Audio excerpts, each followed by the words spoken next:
Today, our Chan Lady Dance Group will be performing a dance according to a song titled The New Year is Here.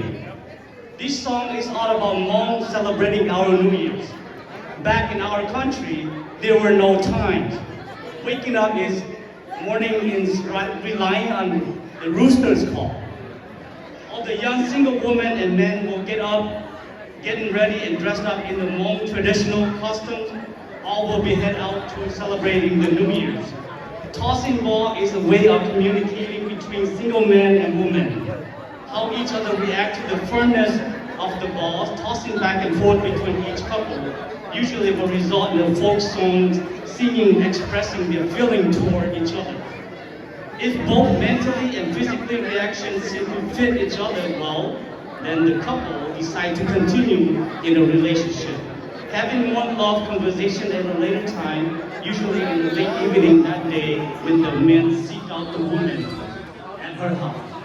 And the future continue from there. So our lady dance today will be performance regarding our New Year, and it's pretty much a man and a woman, but today will be all women. Okay, so with that being said, once again, thank you for having us. Enjoy. Thank you.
ก่อน